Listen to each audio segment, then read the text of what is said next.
everybody. Welcome to the Metaphysical Report. I am Sabrina. And I'm Steve.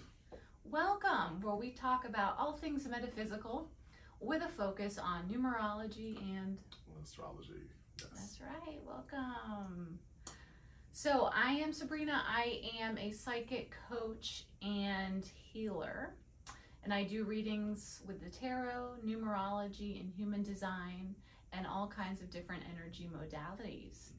And Steve, what about you? I'm Steve. I call myself the metaphysician because my day job is acupuncture, and acupuncture is Chinese medicine, and I also do, of course, Vedic astrology with a twist. I use the tropical positions, but I do Vedic astrology and absolutely work with my clients for the past 20 years, using those techniques to enhance their lives and bring clarity to the situation. So, we're here to kind of share our own passions, right? When we have conversations, so we kind of feel that you guys are like peeping into kind of our really raw and sometimes unfiltered way that we we process things. So we're really excited that you're here.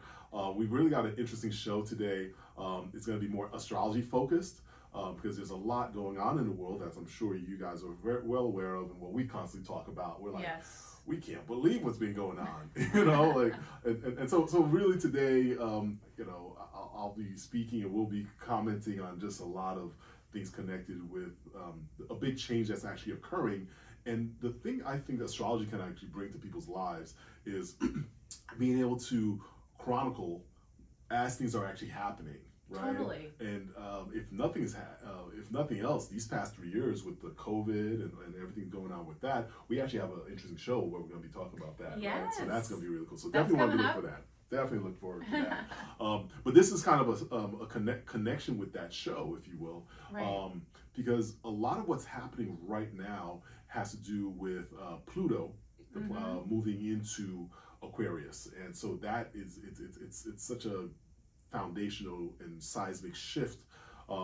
So I'll speak to kind of what that is and kind of set it up. So if you'll be a little patient with us, we're going to set it up a little. I'll set it up a little bit. Yeah. So of course we have to speak to what does Pluto represent? Right. Aquarius represents and all those type of things, right? Kind of what's happening there. So Pluto is, even though it's been demoted to a dwarf planet, if you will, we still could, in the Western canon, they consider it a planet, if you will. The astrology, it was discovered, if I remember, somewhere in the 30s, sometime then. It's the furthest planet out, right?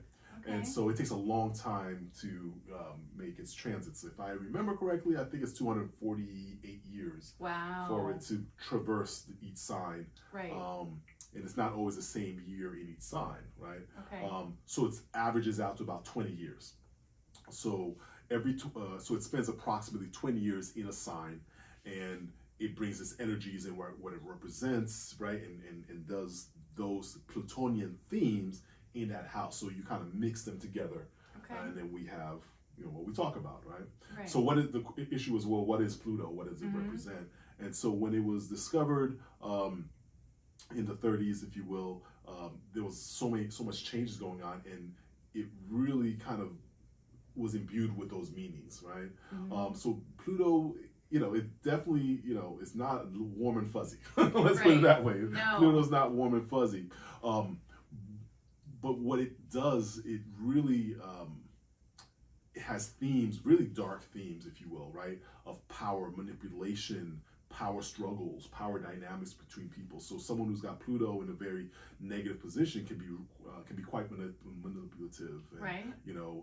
Backstabbing, betrayal. So these dark themes coming out of betrayal and hurt feelings, right? So what they say, hurt people. Right. Well, Pluto's hurt. Right? There's just no other way to put it, right? Right. And so it has these themes, and so Explosive. that it's like an explosive yeah, energy. Really, transformation. So that's what ends up happening, right? So you tend to, all that negative energy comes to a crisis, comes to a head, boom, right? And out of the ashes of that, right, is then the more positive, regenerative, right, rebirth. And so Pluto has that for sure. And so, but it comes about through these very, combustible, transformative experiences. And the other one, it just just popped in my head as well. Of this transformation. There's a word I want to say, but it'll come to me. So Pluto has those themes, right? Right. And so it can just be really challenging, right? Sure. Because it does kind of come to a head, and then boom. And one of the things that it rules, death, destruction, right? So it shakes the foundations of things. So when it comes to a personal area in the chart for people or a country, right? You're gonna find things that are shaken up and things that were done in the secret, because Pluto has very much a scorpionic theme, right? So in modern astrology, it's Pluto is the ruler of Scorpio, right? And Scorpio is the place of vulnerability, hidden things, secrets, things that are done in secret, right? That are then revealed, right? So Pluto ends up revealing those things, right? And so that's a positive aspect of all that's been done, right? Sure. So, skeletons in a closet, those type of energies is what Pluto represents. Right. And so, yes, it can be very challenging, right? Right. Absolutely it is. I'm not going to say it's something that's, oh, this is great, my Pluto's going, right? You don't, it's not something, but being forewarned is forearmed, right.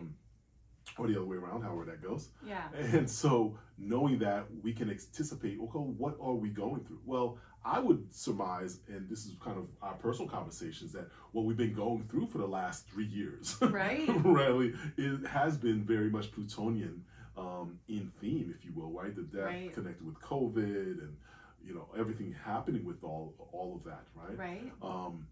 It's very much connected. So that's Pluto itself, right? So, so that negative energy. But the part that I really like is the part how it reveals, right? Things that are done hiddenly are finally being revealed, and that's kind of the part that we're coming to right now, if you will, with the whole COVID and the lockdowns and so on and so forth. And we're actually living that right now, right? As Pluto is moving into where? Aquarius. Right. Okay, so that's huge, right? That's really big. So setting that back a little bit. So now we have that set up a little bit with what Pluto represents. So we're going to see themes of, manipulation, power dynamics, explosiveness, death, destruction, if you will, but then also revealing secrets, things that have been done hiddenly, right? In hidden things being revealed. So these are the themes connected with that.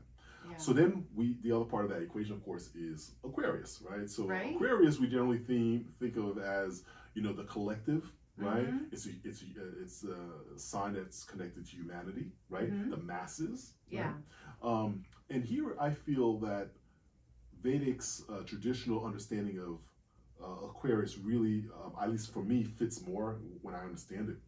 So the traditional astrology, the traditional rulership for Aquarius is Saturn, right?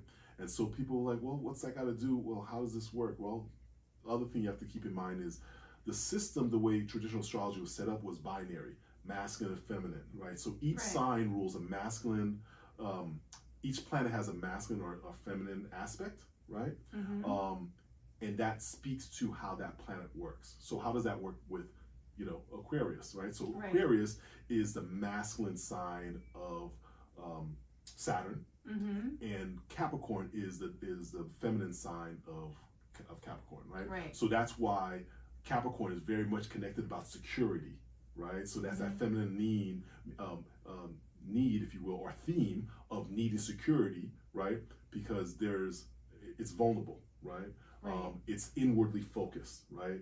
And so there's a constant need of security if someone has a Capricorn sign, like where, Saturn makes the person conscious of potential difficulties. That's what Saturn represents. And the difficulty for sure with Capricorn is my security. I'm going to do anything I can to feel safe. Right? That's very much that way. So then what would be the positive masculine aspect of Saturn ruling Aquarius is that negative, difficult situations, right? People who have been downtrodden, as the Saturn represents, the servants and, just the regular folk, right?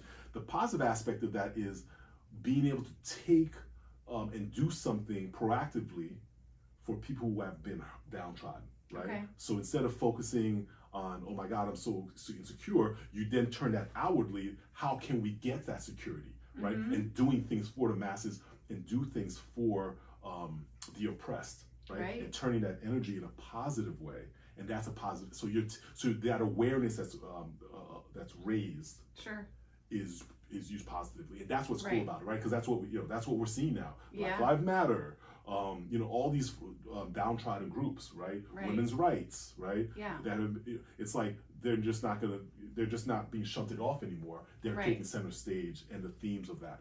Sure. So none of that is going away anytime soon. Yeah. Right? None of those type of themes. And because it's been so much swept under the rug in our society for so long, if you will, and so that's taken center stage. So that is Saturn's, as a rule of Aquarius, the themes of liberating and addressing the grievances and the wrong that's been done to these groups, marginalized groups, for however long it's been going on. Right? Yeah. That's what's taking center stage. Yeah. And that's Saturn dealing with in a positive way with that oppression, right? It's not just it's gonna fight for it, right? It's rebelling. It's rebelling, yeah, against the oppression. All the oppression, exactly it. Yeah. So that rebellion is a masculine doing something, right? It's not shrinking away from it. It's actually confronting head on, and that's why Aquarius really rules rebels, and these people tend to have this the stereotype, right? Like Che Guevara. All these type of themes, right? They are the rebels, right? They are a threat to the status quo. Totally. Which is the opposite sign of what? Leo. Opposite Aquarius is Leo. Leo is the government. Right. Right? So that's who you're going against, if you will, right? Right. And so there are these themes that are constantly being talked about here as well. Also in Vedic astrology, Saturn was also considered the deep thinker, right? And being able to was a magician, if you will, right? And so be able to do very new and innovative things, and hence one of the reasons why Saturn rules the technology, right? If you will, right? But just inventing something that's coming out of nowhere. It is a air sign, even though we call Aquarius, we tend to think water, but it's actually, that symbolism is actually air, right? And so air would speak to the electricity, our radiation, nuclear power, right? Solar power that we're talking about now, right? Things of the air. So communication is going to be really big during this time period. So the scientific innovation very much is an Aquarian theme. Right, and that's been going on. Oh my goodness! For a while. And that digital age, if you will, the modern age, is all things connected to the air, right? The internet comes through the air. You cannot see it; it's invisible, right? Right. But it speaks to that. So. So even though we haven't changed the sign yet officially into Aquarius. Correct. Yes. But we've been feeling it for an extremely long time. Yes. Yeah. Yeah. Right. I would say, really. When you go back to, in terms of Western Europe, when electricity was coming about and people were doing experiments with electricity, that's when those themes of Aquarius were starting to come in, if you will. Okay. So, and then of course you're fast forwarding to kind of like the age of air, when people literally, the Wright brothers flew the plane, right? And then literally that was like 1917 or whatever, that early 1900s. Yeah. And then by 1950, we had supersonic jets, right? We had rockets, right? Yeah. So that space of that innovation was really quick. Right. And that's very much is the air, right? Quickly. Right. Air does this, right? Not to mention, yes, we had telegraph, right, across the wires, crisscrossing this country, in the 1800s, late 1800s, right, and then the telephone, Alexander Graham Bell, right, and now we leapfrog that with the internet, right, right, with the satellites out there, right? All of these are the age of air. All that technology, things have gotten smaller. That's digitizing things, right?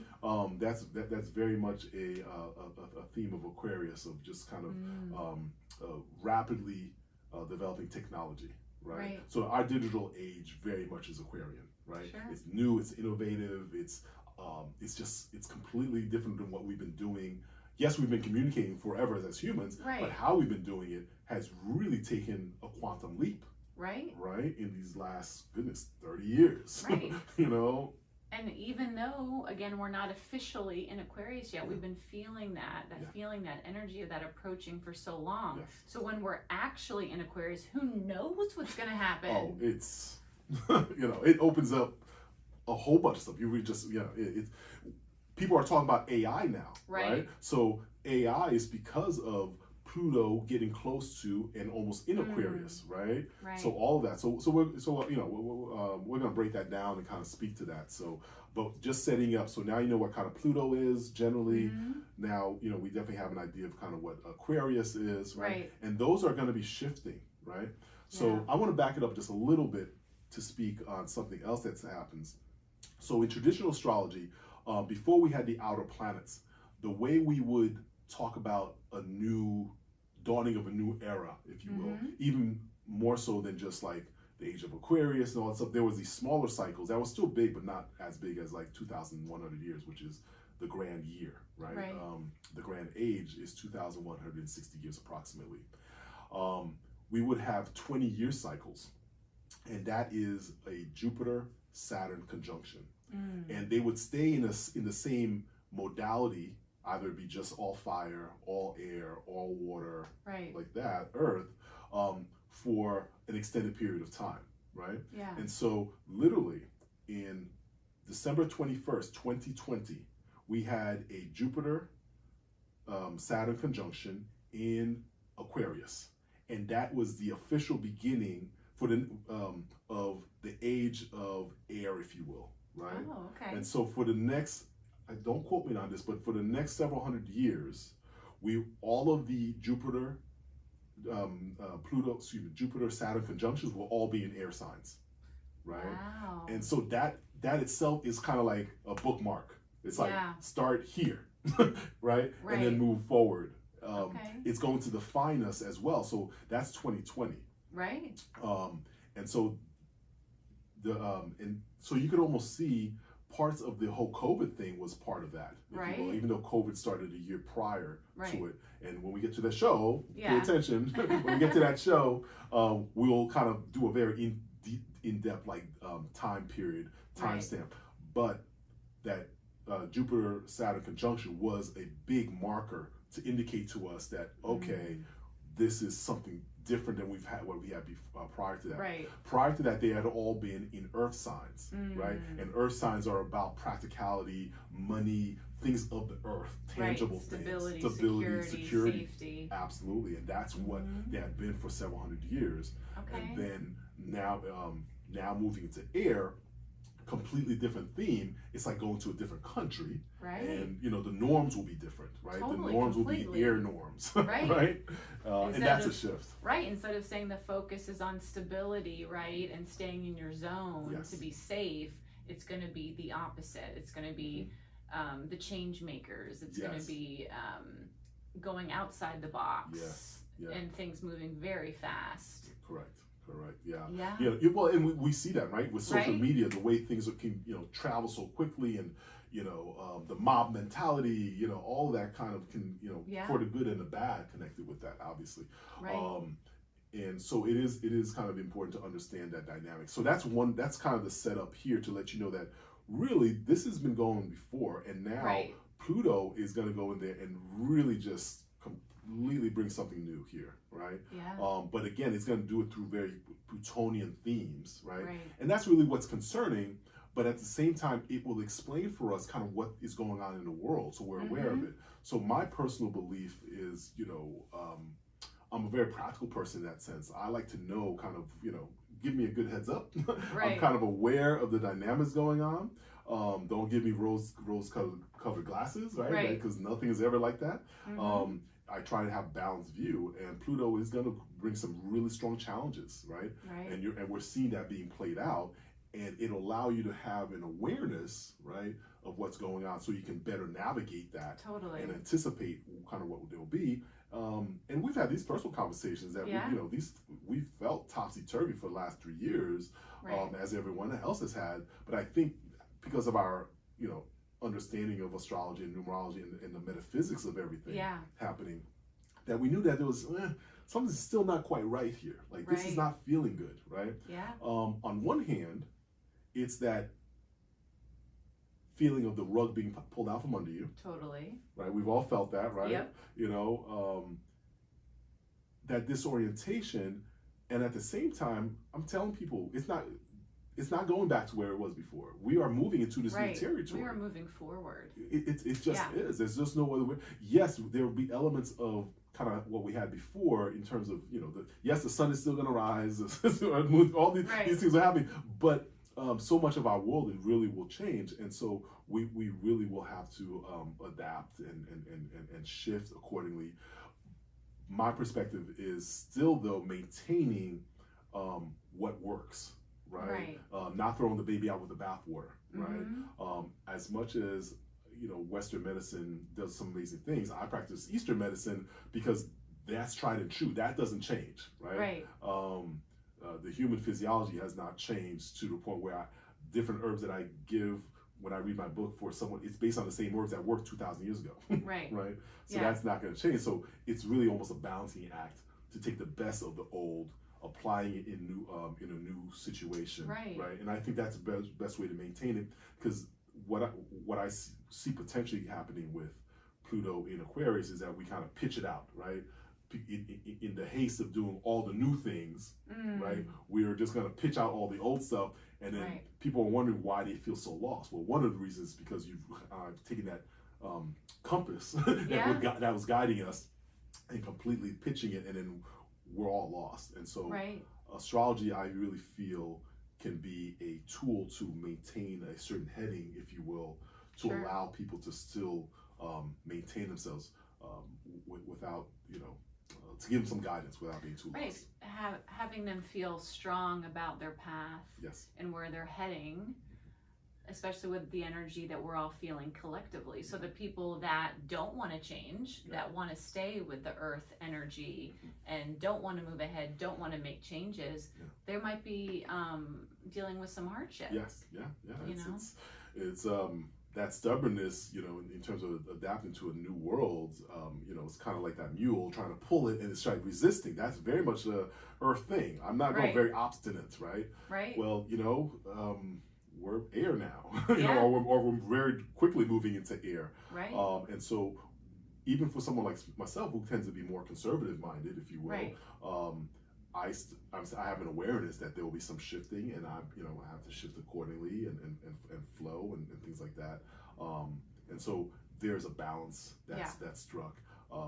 You know, because the thing about being older, right? It's like, you know, I'm 50 now, so it's like, oh, I've had these experiences, but yet I can still have enough to like, okay, I know this has worked.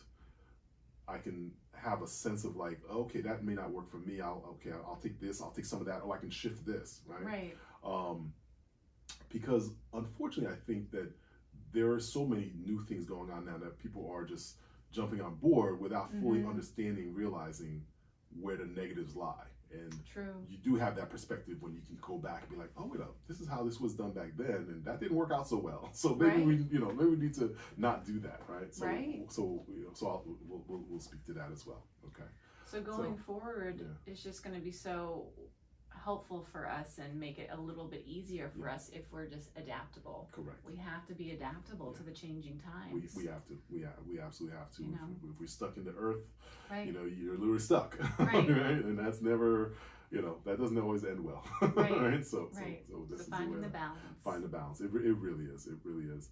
All right. So now, what do we have when we have Pluto, right, moving into Aquarius, right? Now that we know that because this is the new era, if you will, right? Now, mind you, this is not yet the theme of the age of Aquarius, right? It's not quite there yet, but we're officially, right? But we are having more air themes, and I really feel that this is kind of the beginning of that, right? That's kind of letting us know, okay, this is the end of the Piscean era, in preparation for the Aquarius era, which is really probably another 100 and some odd years off, if you will, according to some calculations. Some people think we're just about to get it, but I think based on the calculations, we're not quite there yet. But we're really moving really close there.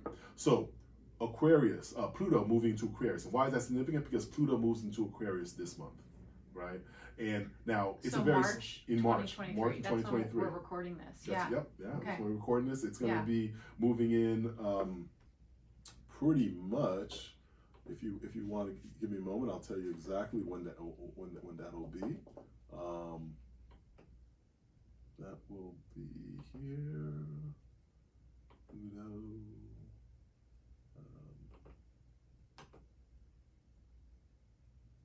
We're getting really close there. What day is that?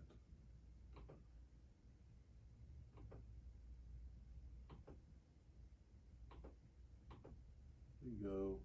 Around the 25th of this yeah, so what, about another 2 weeks? Yeah, the 25th actually falls on a Saturday, and most of that day is void of course. That's the actual day that I was talking about with you. Okay, yeah. Yeah. So actually I moved it back to exact day, and it looks to be the 23rd actually. The actual day when it's 0, right? Yeah. So remember, Pluto is very, very slow moving. Of all the planets, it's the slowest mover, right? So it's going to be moving in at 0 degrees, but it's gonna kind of do this dance back and forth. Okay. Because it goes retrograde, it goes back into the very end of Capricorn, then it moves back into early degree. So really, it won't be fully into Aquarius until the fall of 2024. Okay. Okay. So next fall. So next fall. So what does that mean? Okay. What that means is our infatuation with something like AI that everyone's talking about now, right? Chat GPT, all that. That is all absolutely a Pluto in Aquarius theme. And the fact that it's very early degrees, we're dancing with it, we don't quite know how we're gonna use it, and all that's is brand new. That's very similar. That's reflected by it moving back and forth, very early degree. As it becomes more entrenched is when we're going to start seeing more applications of it, more applications that are lasting. So I would say whatever you're playing with now, it's going to change pretty quickly. Right. Coming the fall of 2024, right? It's going to move. Now, Pluto, as I said, stays in a sign for 20 years. Right. So this is the long haul here. Right. This is the long haul. This is not going to be anything quick. And along the lines shifting. So if we're talking about just technology, what we're going to see is Pluto is going to be really very disruptive in the technologies that it's going to bring forth. Just how the internet 30 years ago was disruptive for brick and mortar businesses. Totally. Right? I mean, you're just like, look at Amazon. You know what I mean? It doesn't have a physical location, if you will, right? Right. But it's done something quite interesting now with Amazon, right? What is it now? It's very much like a hybrid store. Right? They own Whole Foods. Yes. You can go to Whole Foods and return. I just did that the other day. Return the product. So there is, and that is very much an Aquarian theme. Aquarian is very much a hybrid, right? The chimera, right? The horse-headed man, the centaur, like all those type of things. So hybrids are very, and again, weird, different, unusual, right? So that kind of disruptive energy is very much a Pluto theme. And so I would tell people that you're going to see that Chat GPT and AI really kind of advance some things and really be disruptive in a lot of ways. Sure. It's going to disrupt the economy. Taking away jobs. Absolutely. I think that's what I mean. One. I mean, what do you think with that? Like, what kind of jobs do you see potentially could be, Well, from what I've read, it could take away a lot of assistant positions. Yeah, daily tasks, writing, admin. Yeah. Can just take over that stuff. I was talking to a friend of mine a day or so ago, and she was mentioning how, wait up, I could, because she had known about GPT, so I just mentioned what it could do. Right. And she's like, wait up, I could have it write this, this, that, and the other deal. Like, and it occurred to me, like, yeah, that's exactly what it could do. It can do these very small, seemingly mundane things. Yeah. It can write that resume. It can write little snippets of paragraphs to be included in a blog post. Right. And do it in a style that's really organic, right? You won't be able to tell, right? Right. I mean, watch out, students who are in school, they could just use AI for everything. That's actually a concern I've read about and heard about, right? Right. Because it's still such original material, whatever filters that they're using currently, right? The teachers are using to find out if it's original material or not is apparently is it's not Not functional, able to. not able to, right? So you're going to see that probably as a product for students, for Right. teachers to help decipher if something is real or not, Right. their original work. So that's something else that we're gonna, Yeah, another issue. we're gonna Yeah. come to it, and that's very much because think about that. What's very Plutonian about that? Well, the students are trying to cheat, if you will, Right. trying to manipulate, have a Right. power dynamic going on with and that's Yeah. totally Pluto thing, right? Right. That's a total Pluto thing. And so the teachers are going to be on the other side of that equation, right? Like how can Yeah. we get over on people trying to get over, right? Totally. To bring balance, right? Because now that Yeah. not correct to do that, right? Right. So, but those who are going to be so enamored with AI are going to be like, well, let's put it this way. It's the age-old thing, like, because we can do it, should we do it, right? Like Right. that's our theme, right? Right. Like, because and so our capacity, the human capacity to, and moral capacity is going to be challenging in ways that we haven't really seen it in a lot of ways. It's almost like, because it's going to almost facilitate our darkest desires, if you will. Right. Right? And that's what, potentially that really holds the themes for that. I'm really concerned about that. Right. And then also adding in the virtual reality Another aspect, piece which of is it. also growing rapidly. Correct. That can lead to all that. Just Yes. like, living your life in a big distraction. Yes, yeah. Now you actually have that capacity to do that, right? Right. You can literally just put on those glasses and live in that another world. and and people will then monetize that. They're already doing that to some extent. Right. We're going to see more of that take off in the world. Right. You're going to see that actually come into the world more. I will not say it's going to be the main theme, right? Right. But it'll definitely be growing. And so humanity, we will have to figure that out, right? Right. How does that play in civilization and That is society? scary. It is scary, and again, Pluto theme, Right. is fear that's Right. that's being brought about there, right? Yeah. So I try to be realistic with people to say, yes, you will be fearful. You will feel like, oh my God, what's happening, right? That is completely norm Right. for Pluto, right? It's then for us as society to figure out, okay, well, this is how we will control this. This is what we will, we've done that before, right? And so we're just not at that part of it yet. We're at the freak out stage, Right. or getting to that, right? Like, oh my Yeah. God, this is kind of, so we have to Right. be aware that that's what's happening. But I like to be realistic with people. Like, yeah, there will be some fearful things with that. Yeah. Right. So, Sure. for instance, the horror that will be thought about was foreshadowed with The Matrix, the movie The Matrix. Right. Right, where human beings literally were plugged in and they were sucking To off a the energy. VR. Right. I mean, that's what we're seeing here, Right. And that is potential dystopian society view of things. Right. Could very well be a theme. So, it's not a conspiracy theory to think about that. Right. That is very much the theme going on here with that. And so we as a society need to be aware that that's where the battle really lies. Yeah. Mm-hmm. Of those who want to enslave humanity, right? And then remember the opposite side of Aquarius is Leo, which is about freedom. Human, the human right to have power over their own autonomy, what I will do, and not being beholden to government and powers, corporations, basically, because the Aquarius is corporations, right? Okay. And so as we move into it, we've seen that corporations have taken over the FDA and Right. big parts of of the government, if Yeah. you will, are really just propaganda arms for big pharma, big oil, big ag. Totally. These are the themes, and so that power grab is very, very Plutonian, Mm-hmm. and we'll see that. So we'll see a lot of that Pluto moving into their Right. into that side. So that's very much a concern. Sure. Right? Very much. And so that power dynamic will be those. Now, how is Pluto going to potentially be disruptive in a positive way? Yeah. Well, these the 11th house is groups, organizations, networks, right? We can really see as a counter to a lot of that kind of craziness happening with people collectively coming together, smaller communities, Right. to combat that, right? So people, doing their own farming, people, Right. And then the internet will facilitate people be able to communicate and disseminate that information so that other people can live their own autonomous communities, right? Right. So things I think will fragment. To be quite Sure. honest with you, I think there's this fragmentation of society coming, but that could be done in a good way. To be quite Sure. honest with you, and in fact, I was part of a group of people that were doing that, the whole grass-fed, local food movement, Right. all those type of things that was facilitated by the internet.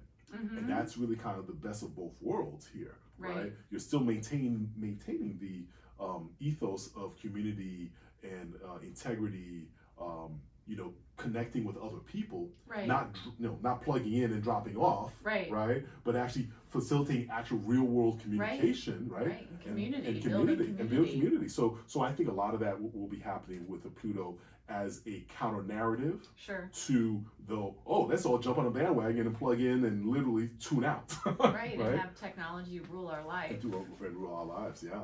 So yes, I think the younger generation will probably be more geared towards this other side for sure.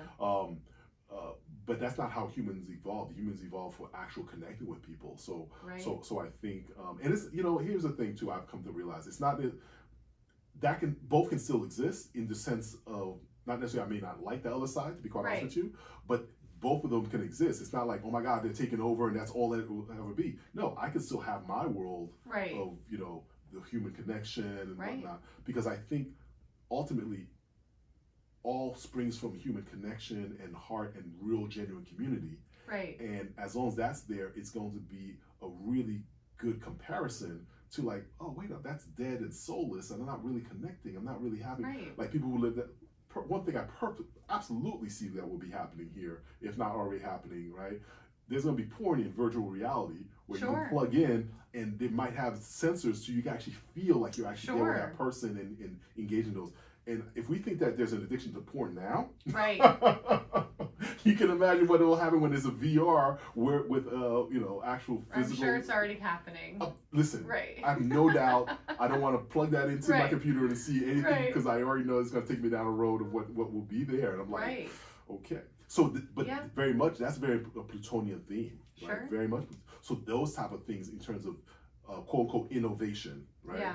And in the name of innovation, we may be doing some of these things that are really kind of enslaving humanity and leveraging our dopamine and all those type of things to negative, right? And do we want that in society? And again, it's all creating, a lot of it is so good, and on the other side of it, it can be just a huge distraction from our purpose, from our passion. And it's all polarity, just like light and dark. So you could also say that it's just about, okay, how are we going to find the balance in this new world? And you know, that's where I think the older generation can help guide the younger generation as to like, because ultimately the young generation, they want that connection, right? We speak to how people, and again, the pandemic has really highlighted how people are feeling, and again, the younger people in particular, suicides have gone up, the social isolation, social anxiety, which was already a problem before, we just dumped fuel on the fire, right? And now it's like raging out of control, and people are wondering why. Well, those of us who remember when we just did this, where we just talked to each other, like actually had a real conversation in person, right? Remember the connection you felt, right? And so, because others are actually, that's actually what they're looking for, right? And so I really try and stress that to people when they're so enamored with all the latest, greatest. I'm like, you just want connection, so how about we just connect? Right? How about we just talk? And it's almost like a novel concept. Right?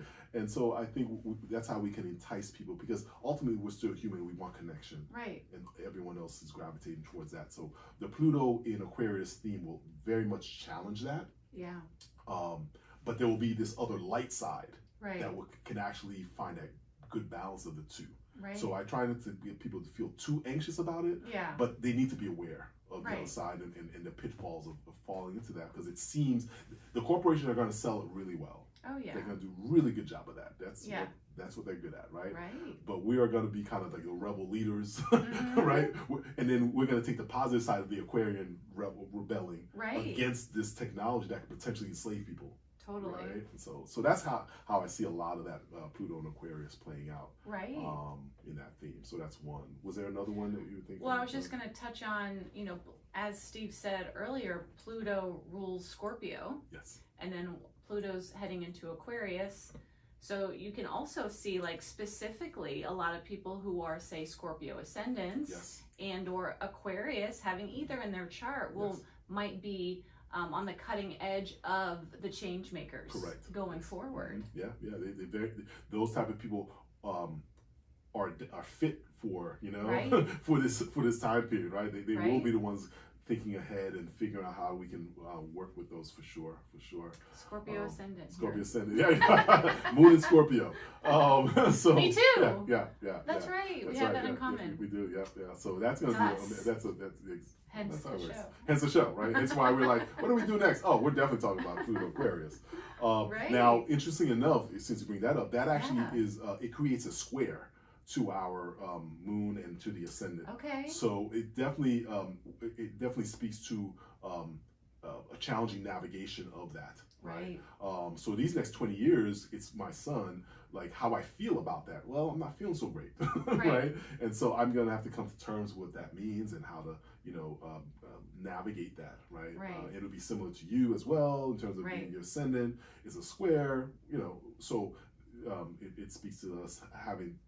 And I think it comes across here where we're not like, woohoo, yeah, let's just jump into that. We're like, I have some concerns. I'm kind of, what's that mean? And right? And, so that's very much a square aspect of like, okay, there's some difficulty, turbulence ahead. How do we navigate that? Sure. And again, as long as we know, right? Right. And that's what we want. We want to allow people to know and say it's okay to feel comfortable. Yeah. And then, but still do what you feel called to do. That's going to be supportive for you and bring more of that connection in the life for sure. Right. And what's going to help if with your life you feel like you're living your purpose and passion. You're right. Yeah. Because that's going to make everything else, manageable. Because you're like, well, I'm on my path, right? I'm doing what I'm meant to do this lifetime. Correct. So I can, figure all this out rather than working for a corporate world might be more easily distracted and or controlled. Sure, yeah. Right? For sure, yeah. Once if you're living your purpose, then even the seemingly difficult things that are occurring are just more fuel for overcoming and the challenges that you're, that flow into your experience, as opposed to like, oh my God, I'm not doing what I'm supposed to be doing, and then all this crazy, right? It's just part of that path of you developing and growing, right? So and feeling confident that you can weather the storms. Yeah, and even those, right? It's there's constantly going to be things in life, right? So it's not like Pluto's coming. Okay, we're going to shut down until Pluto's out of Aquarius. That's not happening, folks. Like, this is not, no. We're here to meet and live these things. That's why we're here on this planet at this particular time. We chose to come here, right? And so it's just really interesting as an astrologer to kind of be like, okay, wow, this is what I came here for. All right, this is what we got here. Let's understand these. Buckle our seatbelt a little tighter. Exactly. Like, okay. Take a nice deep breath and center ourselves and jump into it. Right. So another theme that really I see potentially coming as well, because remember with Pluto, the whole digital age. So digital things coming up, right? So digital money is really something that people are talking about. What are they called? Central bank digital currency, CBDCs. Yeah. Now, think about it from this perspective. These are large corporations, banks, institutions, if you will, that will try to force this upon us, right? We've had these conversations with COVID and the pandemic response has been a way to really plow the fields, right, in preparation for some of these things, if you will. Right. So much so that it seemed kind of planned, but we'll have that conversation when we get to COVID. Right? It seemed like it's suspiciously, right? Of course, if this is occurring in Aquarius, Aquarius are the conspiracy theorists, right? So I think it's completely appropriate to be like, we're suspect here of what's really happening, right? This didn't just happen organically, right?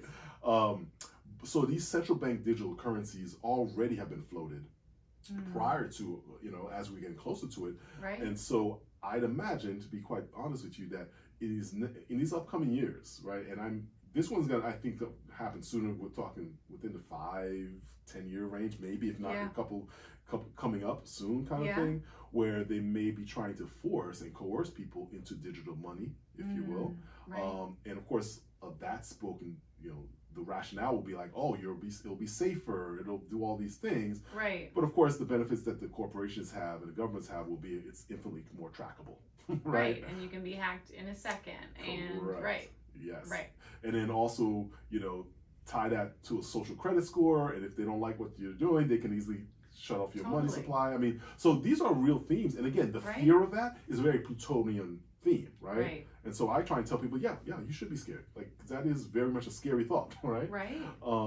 So the question is, okay, what's the alternative to that, or what's a counter narrative? Well, you look to Leo, personal integrity, sovereignty. Right. My body is my body autonomy. Those type of things. And so the freedom fighters, because Leo is a sign of freedom, personal freedom, right? Yeah. And so I think you're going to see groups of people, large groups, much more than they anticipate, who are really going to be resistant to that, if you will. And so part of the counter narrative to the whole COVID thing, you've seen people, and I really count myself amongst those, who have been like, I was suspect from the very beginning. And so you're going to see the beginning of that, right? You really have already seen the beginning of that. I call us microvilli right now, right? But we're definitely going to grow into the grassroots movements to be in opposition for that. So so definitely look for that dynamic. I tell people that could be one for sure that could be coming up here. Central bank digital currency, and people fighting against it, even though I think there will be some type of digital currency being at least attempted to be forced, if not actually implemented, against people's will and all that kind of stuff. So that one is a very concerning for me personally. So, definitely. Yeah. Any thoughts on that? No, but I was going to say, moving back in time, can we look at the Aries themes and Roman and all that? Sure. Yeah. So we were having this conversation before when we were kind of setting this up. So the big picture of all this is that we are currently in the age of Pisces, right? Right. Each age lasts about 2,160 years approximately. And it takes about 26,000 years to go around each of the signs, right? And so for the last 2,000 years, right, 2,100, right, we're kind of moving into that, we have been in the age of Pisces. And so the themes of Pisces is so much so that even our main religion, Christianity, is of Jesus who sacrificed himself. Right? And that's very much a Piscean theme, right? Sacrifice, charity, the martyr, absolutely, right? Yeah. And so when did that begin? Well, that began in Roman times in around about 2nd, 3rd century, approximately there, right? And that's when that began. So then you say, well, what was previous to that? Well, it was Aries. So we were in the sign of Aries, and the sign of Aries is very much exemplified by the Roman rule there, right? Because the Romans ruled, and even if you take it back even before then, that was a time of just conquerors, Alexander the Great, and war, and Attila the Hun, all that kind of energy where it was just like very masculine, martial energy, kill everyone, all that. That's conquer, destroy, right? Yeah. The king that ruled, the dynasties. So this was a theme that was coming out of moving into the Piscean theme. So Rome, you could almost see in Roman period, was almost a leftover of the previous energy of Pisces, and so kind of spilled over, if you will, because it's never very just clearly demarked. It's not like Pisces ends, boom, turn in your weapons, grab your cross. That doesn't happen. It's a blend. It's a blend. And so the Romans were very martial, fiery, conquering everything, but they themselves started being conquered by the Christians, right? But the Christians were doing it in a very Christian way, passively, right? Passive aggressive resistance, non-violence, right? So the inheritors of that is really the civil rights movement, the Indian movement, Gandhi, Indian independence. Really, I should say it's Indian independence first, because Martin Luther King was inspired by them, right? So that non-violence. But even the Romans, going back even further, they were conquered by the Christians, if you will, through non-violence, if you will, just violently being resistant. They were willing to sacrifice themselves and die for their beliefs, and the Romans were like, we can't. But what are we gonna do with these people? We throw them to tigers, we kill them, and yet they won't renounce their God, you know.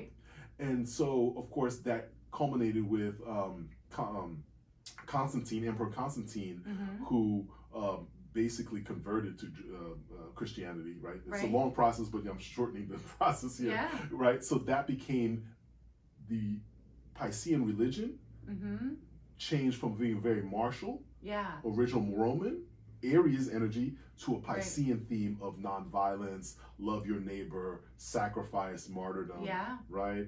And so that became that as well. And so we are moving towards the tail end of that, right? We are now at the very early, so that's like at 29 degrees of Pisces. We're now closer to the early degrees of Pisces, 5-6 degrees from my research. And so we're almost into the beginning of Aquarius. Right, so moving out of the sacrifice, the martyrdom. Yes. Yeah. Moving into the age of humanity, basically, and that's what a lot of this is, in the modern age of digital living, digital life. Right, and empowering ourselves. To live in that new energy, right? Yeah. And so those who are still living that old way, if you will, it's going to be a mismatch. And so a lot of the tension, I'll say that people are feeling is just like, we used to be this way, this was our religion. Well, the norms are changing, right? And so that's what people are really feeling uncomfortable with, right? Yeah. Now, granted, this is stuff that takes, hundreds of years. So I'm not going to say like, oh yeah, you need to adjust that now, but the upwells of various elements of Aquarius that are kind of taking root now are the same way that Christianity was just a little bumps in the road for the Romans, and they're like running over them, right? Like whatever, and then all of a sudden they become them, right? So very similar themes that people are feeling uncomfortable with. And in that case, and there are definitely some concerns for sure. Like anytime something is about forcing you to do something against your will, and the manipulation of Pluto, right? I think, yes, we are right to resist that. I have no problems with saying that. Yeah, we should resist that, because that's antithetical to human existence. Like forcing people to do things against their will in the name of sacrificing for the many. That's never turned out well, but yet that's been the theme that we've been living that for a while. For a little while, for 3 years. So think about this. We've got a slice of life for 3 years. What could be potentially part of our existence for the next 20 years, right? And so we have to very quickly, I feel, personal opinion here, come to terms with that, or else we're not going to know what hit us, and we're going to be like, whoa, how did this happen here? How did we get here? And those of us who have kind of been clear-eyed about this for long periods of time that's what we've been saying. I know I've been saying that. So Pluto in Aquarius, very much these themes. And as long as people are aware, and that's what we're doing this for, so give them awareness, and they can look up those individual things as well. So the theme of technology, digitization, right, the metaverse, those type of things. But then the other side of that is real community, right, real genuine connection. Fragmenting. So I think there's a fragmenting will happen, potentially. Maybe United States fragments. It's not out of the realm of possibility, right? These are the themes when people hear them, you're just like, what? You can't conceive of that now, right? But the theme takes precedence, right? That is the theme of the age. The same way the theme of the age of Pisces was nonviolence, martyrdom, sacrifice, right? Being kind, right? Loving. That was all a Piscean theme that became the norm, right? So the norm of Aquarius is going to be how do we address people's grievances who have been downtrodden for so long, right? How do we blend that into society? And redress those wrongs and fix the difficulties, right? And address the wrongs, right? Because that's very much what Saturn in a positive sign of Aquarius is all about. Empowerment, absolutely. So those are the themes, that we have with that, and it kind of lets you know that we are connected to a greater cosmic order that's occurring. It's not, yes, we can focus it down to one particular life, just two individual people. We can move it up to groups of people, right? But either way, there's an order that's occurring. It's not random. It's not by accident. for those of us who do this kind of work, the metaphysical work, I mean, I feel it like, oh wow, I have a front row seat to actual history occurring. Sure. Right? It's Yeah. just, you take it that perspective, it's pretty cool. It is. It's You so know? exciting. It is exciting, right? Yeah. So this is kind of what we do, and try to hopefully make it understandable, relatable to people, Sure. so that they can get connect with it and not feel so isolated and like, oh my Yeah. God, and fearful and all those type of things. It's really Right. to, you know, there's a bigger picture going on, and we're trying to give you a little snapshot of that.